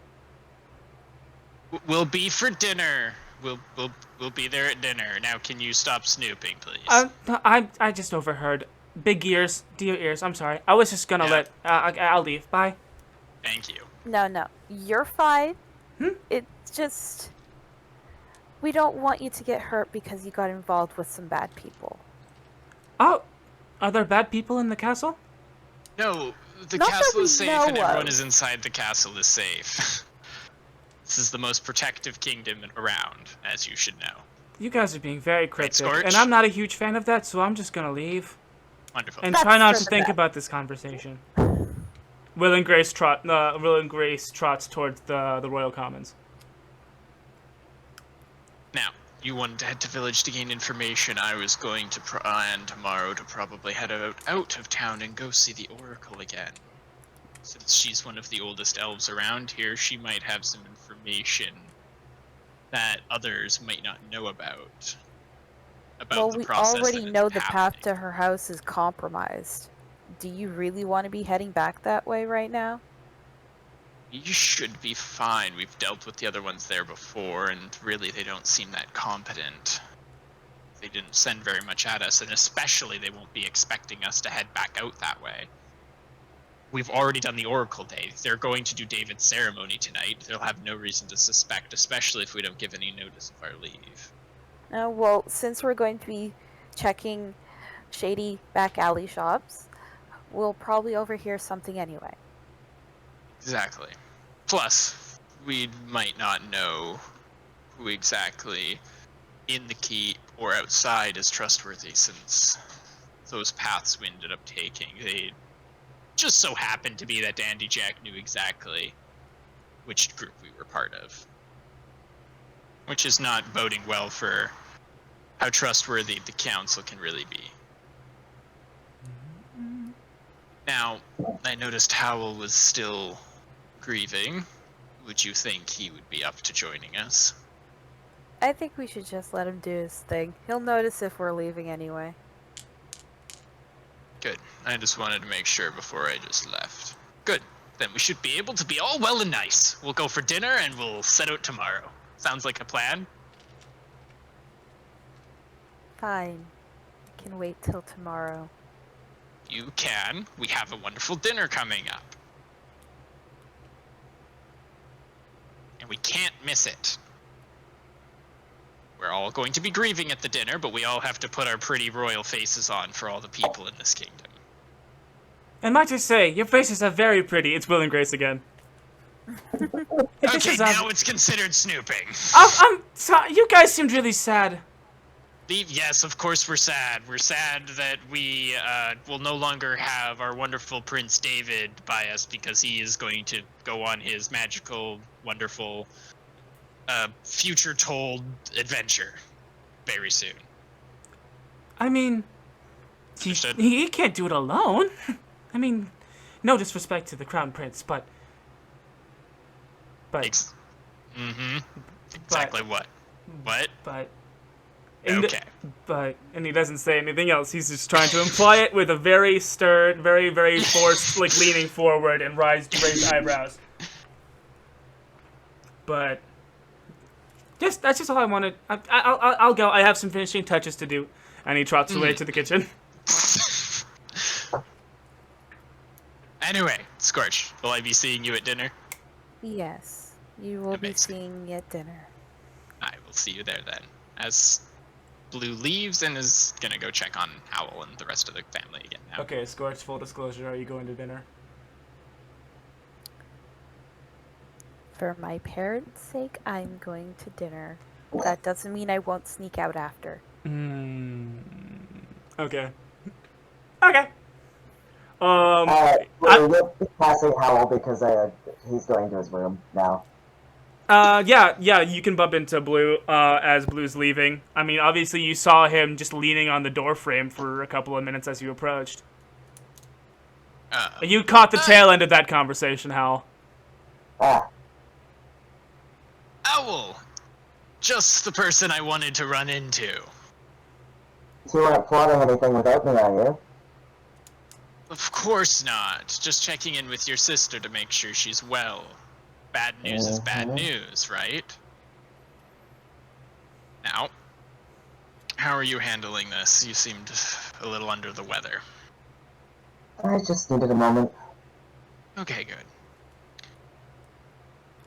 You wouldn't be up to be planning to do anything irrational. Would you? Do you think I'd tell you if I was? I would hope you would tell me, because I can be very useful. And I would never snitch on a sibling. Okay, I'm imagining Blue doing the Ida arms. Well, I would never snitch! Not at all! If you would like to know, I was going to go speak to my sister and find out if she had any more ideas. So as I thought, you two are siblings for a good reason then. We were actually, in fact, just talking about something we could do. I had a feeling. Your sister has more of a quick acted and less thought out plan, but still has... Yes. I was proposing a little bit easier to plan out, yes. A little bit more thought out. I was going to make a trip over tomorrow after dinner, not tonight. Well, let's not talk about it in the hallway. Yeah, we don't know where the deer might be laying about still.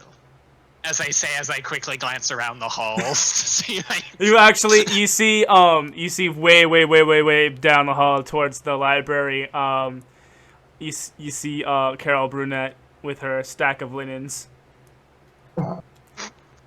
And exiting the Royal Commons is Fred Sanford's son with a very large scroll of stuff that probably has to be done in order to erect this monument to the princess. He has beads of sweat. You don't see Will and Grace. Okay. Would you like to return to my sister's room or speak in my room? I mean, your sister's room's right here. Fair enough. So yeah, I presume we head inside of Skortch's room. Knock knock, Skortch. Look who I ran into just outside. You guys act like she can't hear you. Well, I presume we weren't talking in the loudest of voices just out the hall from her, so. Not if she was in her room, but I guess we don't know how thin these walls are. Castle, I wouldn't assume they'd be thin. Yeah, right? Yeah. Anyway, but... I was just ran into Howle outside of the room. Hope you know we weren't trying to hide it from you. Of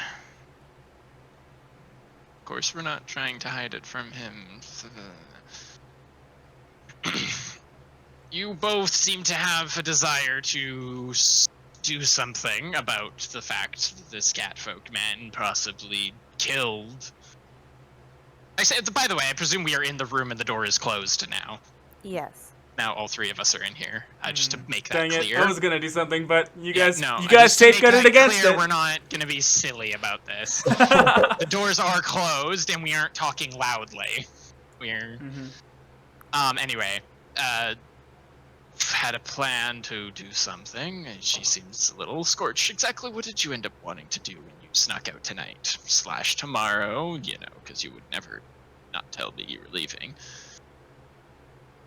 Well, if you guys want to come after dinner, you can. There we go. Okay. What are you planning on doing? What's your game plan? Find someone shady, ask them some questions. Shady? That's everyone in the fucking kingdom. Do you have any specific people you know? Any contacts? Nope. No? Yeah. Well, this is why we have the royal family. Mother is going to be very angry and she's going to want to do something, but because of her position, she was not going to be able to act as irrationally as she wants to. My father, in particular, is distracted right now. Don't know when he'll be back, but he is most definitely the one that'll probably let us get away with the most throughout this. So we could go talk to him about this. He's been around for quite a while, so he probably has some contacts around the kingdom of the more shadier sorts. I should mention, I recently grasped something that I was working on. I should be able to take on the appearance of somebody else, if that helps. Oh, I've heard warlocks to have plenty of powers of the sorts around here. Did you get it from that magical... Don't remember what happened. Oh, I thought you were gonna... Sorry. Oh, no, I wasn't referencing the thing. I was referencing your pact. No, I figured it out sometime around that explosion. Yeah, Blue, you just know that they both go to the Mage Academy. You don't know about their dream or about the weird thing in the basement. Didn't know about the weird thing in the basement. But no, I was more referencing it doesn't take two stitches to know when someone casts Eldritch Blast that only one type of magic can do that. Yeah. But that takes some history of a quick few moments. That's more what I'm referencing, the fact of throughout the years of them having this pact or whatever, or however long they've had it, the suspects, especially seeing Skortch use that kind of magic very actively, Also as in hinted. right, yeah, but like also in common, wizard, sorcerer, and warlock are used interchangeably to people who don't know the difference. And I think that blue might not know the difference. You might Well, no, have to make that's why an I'm saying to icon. tell that they're, warlocks was the spell they used. Yeah. Okay. Not that I knew their class. I just knew the magic they used, and the magic they used is only used by those that have gotten powers from those arts. Yeah. Which I'm not saying that in character-wise, though. Back to that. I'm not saying I am knowing at all what's going on with you two, but just saying that wherever you're getting your magic, you're very skilled, whether you're learning like wonderful wizards or otherwise. Just be careful Wow, who you he's trust. class shaming you two. The way of learning our magic isn't important, it's how we use it. And I intend to use it for the good of the country. To the good of the country or to the better of your own emotions, whatever works for you. I'm not trying to pick a fight with you two, I understand. We'll all do Absolutely things. not. I just need to make it clear, and I want it to be clear between us three, since as far as it's concerned, we're more outcast than the royal blood is directly. There's a knock at the door. Oh, goodness. Should we hide? Why? No, it's Well, I our can hide out. castle. Well, it's okay. Skortch, you Blue, should open enter up! your room. Oh, never mind. As I just walk over and open the door, yeah. After dinner, we're gonna go hunt a cat. Y'all in? Oh, good. Oh, Who is that's it? what we were already Yes, sir. planning. Hunt a cat after dinner? Well, that's a little late. We probably shouldn't do that, and that's a little irrational. After dinner, we're hunting a cat. And that's an order. And he leaves. Okay. See, this is why I didn't want to get him involved. Anyway. Well, Okay, so if I you want actually, to be involved- well, you know, go ahead. I can keep this funny bit to myself. It's fine. It's more or less filler what I'm thinking of. So keep going. If he wants Sorry. to be involved, there's nothing we can say or do to stop him. That's right. You hear from down the hall. After all. Second, we're not talking loudly again. I'm But sure yes. he inherited like really good ears. Yeah, elf ears, baby. Yes. Well, I mean, it's not more the case. We can go with him if he really wants to actively. We should probably convince him not to go do anything irrationally, like everyone's trying to not. That's your job. If you want me to convince him to be rational, you're talking to the wrong person. Also, Skortch Yeah. is also the I wrong figured. person. It would be hypocritical of me to discourage him from doing this. I figured as much. Just But don't you want us have getting fun with that. Fair enough. Anyway, so I guess we're gonna be hunting a cat tonight. Yep. Okay, cool. I'm gonna do like a little cutscene, that has nothing to do with anyone, but I just love this image that popped into my head.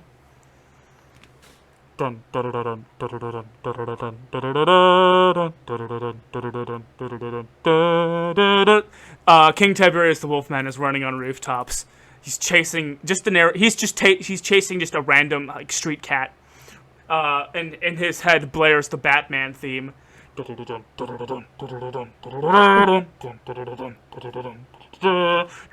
He leaps back and forth from building to building, running up and around barrels, barking almost in a completely undignified manner.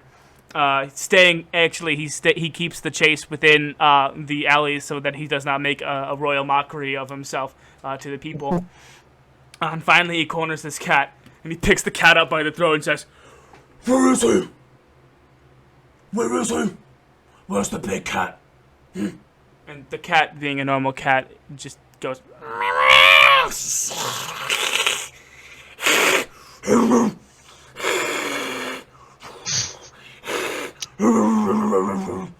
and then the lens focuses into something in the background, and it's just a child who's just watching one of the kings of his kingdom yell at a cat. And King Tiberius looks over at him and squints. Listen, man, I didn't see nothing. And he walks away. King Tiberius climbs up to a rooftop, and runs over a couple more buildings, and then climbs to the top of a church steeple. This city is infested with cats. I am the pause for justice. I am the goodest boy. I am King Tiberius.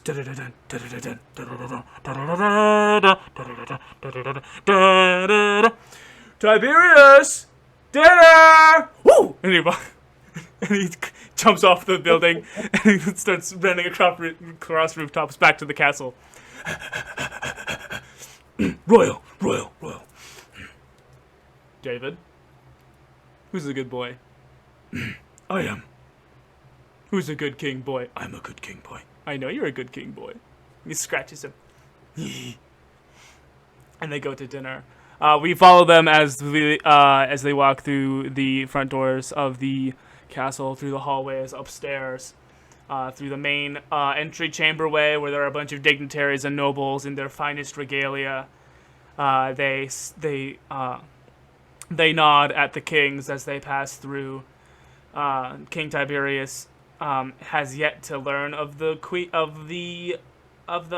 demise of the princess. He was very preoccupied with the notion that there is a cat person in his kingdom. The king is deciding not to really fill him in too much right now. Not that he's entirely a slave to his emotions. The dog, the wolf prince, wolf prince king, king prince. No, he's a king. There's a slight tenseness to the way that the king walks, but he's very practiced at being a very open Uncle Sam figure to the kingdom. And he goes, hello, yes, nice to meet you. Yes, oh, wow, you have grown very much. You look very good in that dress. Hello, yes. I remember you. Do you remember that guy's name? I don't remember his name. Oh, okay, yes, yeah.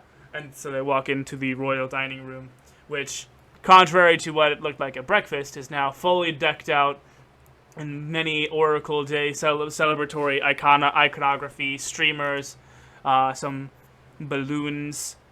Very nice. There are some noble children playing with dice. They're playing a dice game with a top that jumps. So they roll the dice and then they spin the top and it starts jumping, and the noble children start counting it, how many times it jumps aloud. 1, 2, 3, 4, 5, and then the topples over. Aww, your turn, and then rolls the dice. 1, 2, 3, aww. And the nobles of those children, their parents, they're watching them very happily. Everyone's having a very good time. Everyone on the floor except for the queen, who has already taken her seat at the head of the table on the right side of on the right side of King David's chair. She is very, very close to breaking again. Her hand is still clutched around her daughter's Jade finger, and as the kings approach their wife, they give her a hug. They lean down and hug her and assure her that everything is going to be all right and this party will still be a success. They take their seats, and when they do, everyone else files in around the table. Skortch and Howle and Blue and David, you all take your seats. And there is an empty place setting next to David where his sister would have sat. And as soon as the chamber comes to order and everyone is sitting down, there's a murmur throughout the crowd. The princess. What's going on with the princess? The princess is here. And Queen Etheria stands. Nobles, benefactors, distinguished guests of the Tri-Crown, thank you for joining us on this very unique Oracle feast. The Crown Prince has returned from his quest, along with his siblings, and has brought a great prophecy for him to fulfill, and great prosperity will befall our fair kingdom. And she sits right down. King David stands up. Yes, and there are many things that our Crown Prince would love to share with you. Isn't that right, my son? Yes, father. And then all the way, most near the end of the table, a scrawny, bespectacled human stands. Where's the princess? David is frozen. Both Davids are frozen. King Tiberius is confused, and the queen starts to silently shed more tears. I found her, and she had been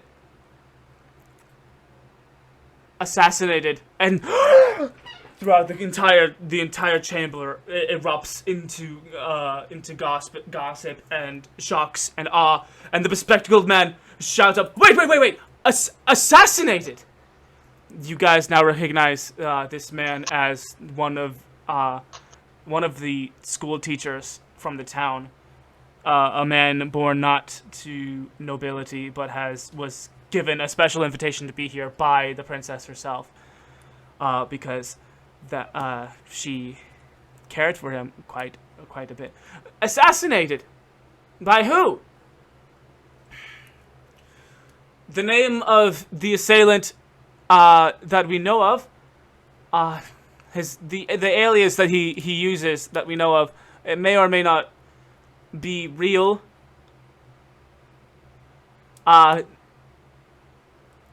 His name is Dandy Jack. Dandy Jack. You mean the outlaw, Dandy Jack? Yes. The outlaw Dandy Jack. How do you know of him? He has posters all over the neighboring kingdoms. He's a violent murderer and a terrible thief. Well, Dandy Jack is the culprit, and I have sworn an oath to avenge my sister, and that is all that we are going to discuss about it. And King David sits down, and the entire chamber comes to a murmur, and then quiet. The bespectacled man stands and leaves. His footfalls are heavy and scrape the floor, as clearly this scrawny man's frame is not accustomed to carrying the burden of a broken heart. And he leaves, and the doors close behind him.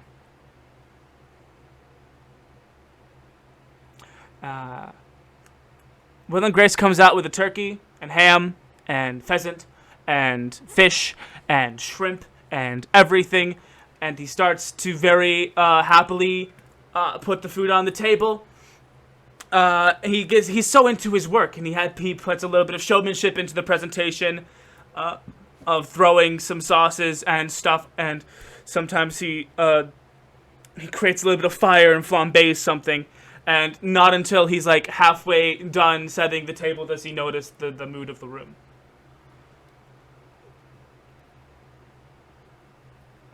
Oh, okay. And he very calmly and meticulously sets the rest of the table. King David pours a glass of wine, and many of the dignitaries and the nobles follow suit. King David stands, holds aloft the chalice, and hands his son a identical chalice. A tradition passed down through generations, signifying a worthiness. Prince David does not take the chalice. So the king sets it on the table and holds aloft his individual chalice and says, "To rising from the ashes." And the entire court also says, "To rising from the ashes." And everyone drinks. Everyone except for David. Do you guys drink to this toast? Yeah. To be polite, but I only take a sip. The food is amazing. Will and Grace is so good at his job. He's so good. This food is so good. And very, very shortly after everyone starts to eat, the mood picks back up again. That is just the special kind of magic that a good meal brings to a group of people. Their melancholy is washed away by the umami of the meats and the very fresh tastes of the fruits and vegetables. It's not long until it is time for the dessert cart, and Will and Grace comes out with just a very long push cart filled to the brim with glass dishes of iced cream, new delicacy that he's been working on for months. And once everyone is starting to clinking away at these little servings of ice cream, does one of the rounder, fatter dignitaries, a dwarf, says, "I don't mean to be that guy." His wife says, "Oh, he loves to be that guy." Well, your crown princeliness, you did not get around to telling all of us about your prophecy. David chuckles to himself. Prince David chuckles to himself. Ah, right. Well, he stands again. As you all know, my father's prophecy stated that he would conquer 2 great beasts and become a prosperous king. That terminology began to mean eventually that he would take on 2 very powerful, very kind and caring spouses. The King Tiberius and High Mage Queen Etheria. I have had a similar prophecy. There's a murmur.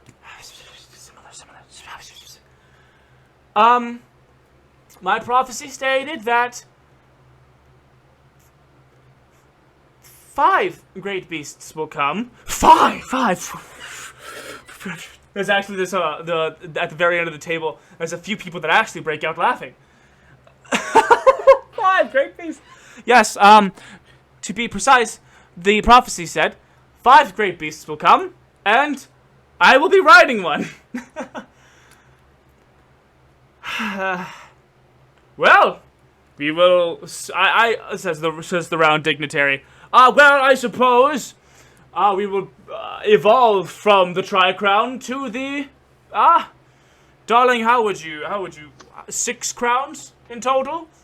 5 beasts plus the 1 riding. That would be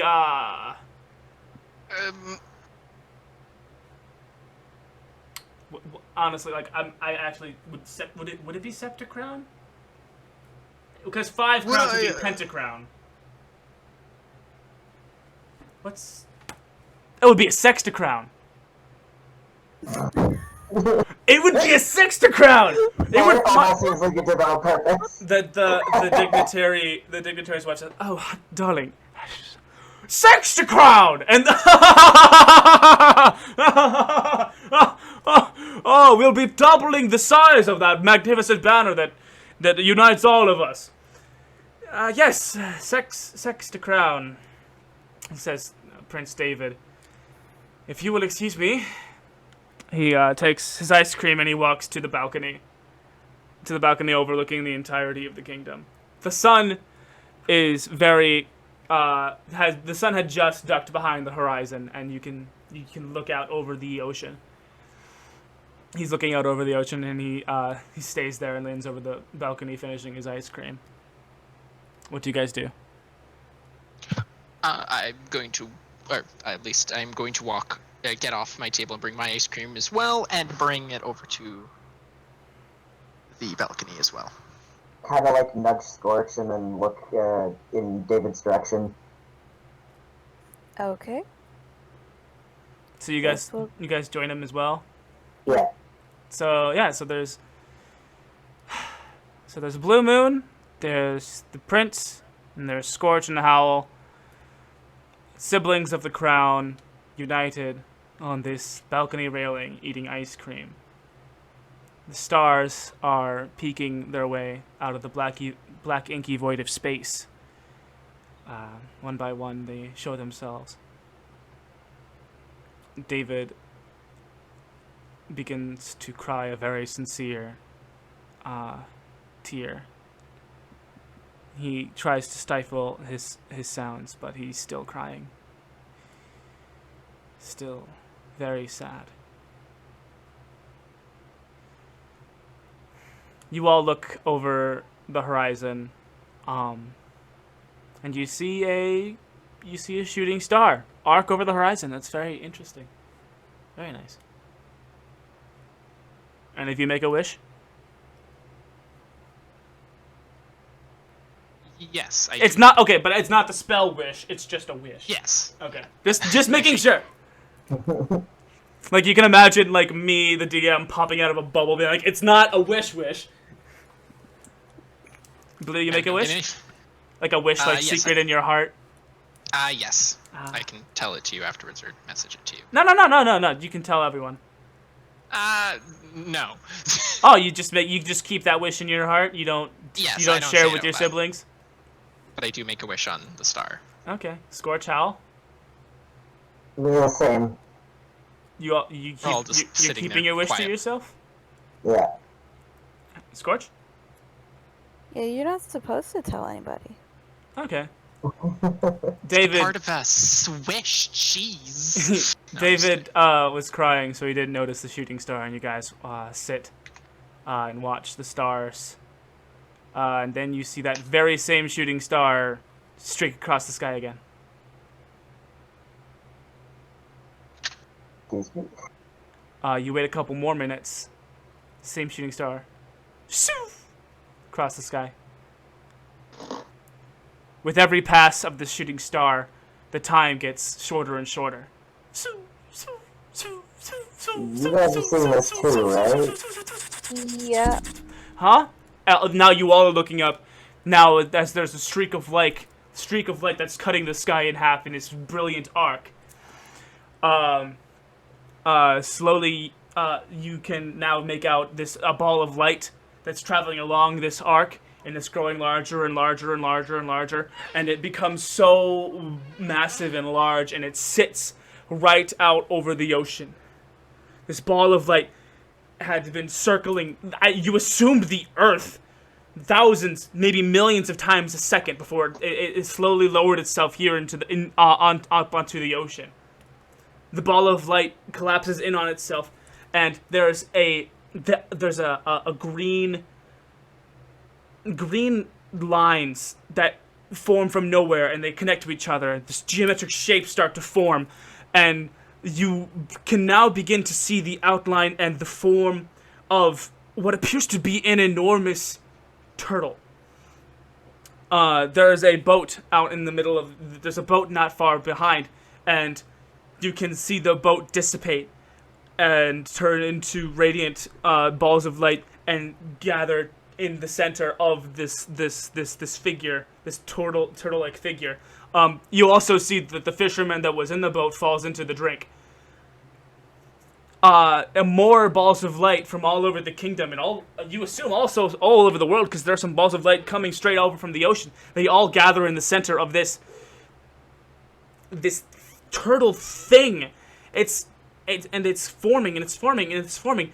There's and finally the light dissipates, and it is now, there's just this large dragon turtle looking thing parked right in the harbor. And David is gone. David has just left. He is on his way to the horses and hasn't said a word. Okay. Wait, do you where follow did he him? go? Yeah. Sprint after him, yes. Alright. So the royal children all mount up on horses, and within a couple of minutes they are at the docks. There are some mages casting rays of light onto this mammoth dragon turtle looking thing. It doesn't look biological. There's a very it looks mechanical. It looks like a gigantic robot dragon turtle. And you guys push through the crowds using your royal leverage as you do, and you approach it. And the jaws begin to open.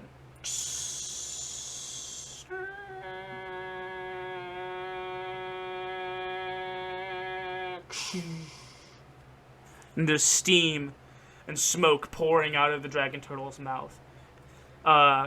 Those of you who can sense magic know that there is no magic in this smoke. And a figure holding a staff lumbers out of the dragon turtle's mouth. Whew,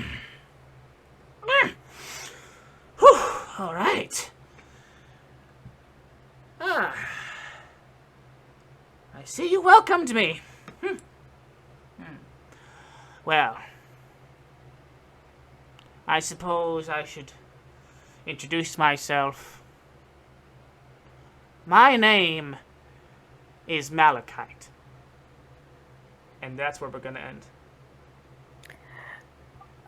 Okay. So, do you want to know who Malachite is? Do you want to know what's up with this gigantic robot dragon turtle? Tune in next week to Daddy's Dungeon. Playing Skortch, we had Window Goblin. Oh. Playing Blu Moon, we had Jayden, aka Fallen, aka the Android. Okay. Playing Howle, we had Gremlin. Whoa. And me, your DM, and also playing David, Tiberius, the mom, the pixie, the guards, and Malachite,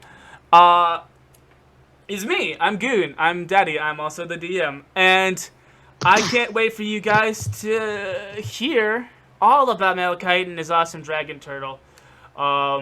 Next time on Daddy's Dungeon, Royals of Paternia.